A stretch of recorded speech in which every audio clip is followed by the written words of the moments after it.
I read this verse, I knew I was going to be wealthy. What? 32, what verse? How could one chase 1,000 and two put 10,000 to flight? That that's not sense what mathematically. It only makes sense kingdom mathematics. Kingdom mathematics. World, exponential increase. Exponential increase. Oh, bro, that is bad. No, that is not what that means. Stop behaving normally. No, that's not what that means. Hey, man, read the verse again. Not a wealth formula. Stop using Deuteronomy 32:30 as a kingdom wealth formula. How could one chase 1,000 and two put 10,000 to flight unless their rock had sold them and the Lord had surrendered them? Read the verse again.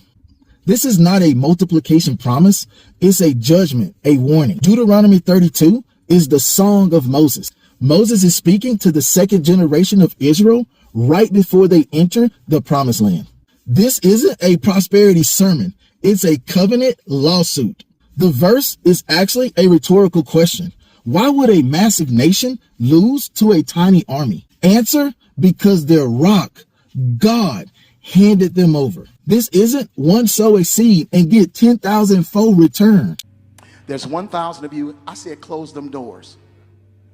Ushers, close the doors. Close the doors. Close the doors.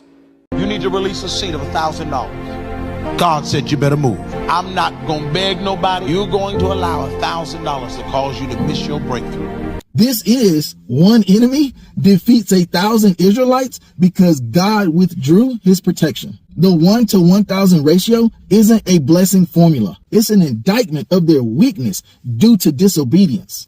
And notice the language. The rock had sold them. The rock is God. Sold means giving them over. Abandonment, judgment, covenant, consequences. Prosperity teaching often isolates the exciting numbers. But Lord said, I want to make a multi-millionaire out of someone, but they have to sow $10,000. He said, and they have to do that within 90 seconds. And ignoring the context of rebellion and discipline. Even in passages like Leviticus 26:8, where 5 chase 100, the victory is conditional on obedience, not a financial transaction. The real point, the victory is God's presence, not human partnerships, not strategic alliances, not sowing into the right ministry. Without God, numbers mean nothing. With God, numbers don't matter. Deuteronomy 32:30 is not about kingdom multiplication.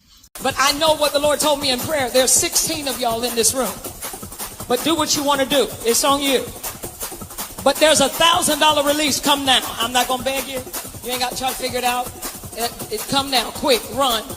It's about divine sovereignty and a covenant accountability. If you want to apply it today, here's the principle. When you forsake the rock, you lose protection. When you depend on the rock, you find strength. Stop turning warnings into wealth formulas. Deuteronomy 32:30 is actually a curse. Read the verse again.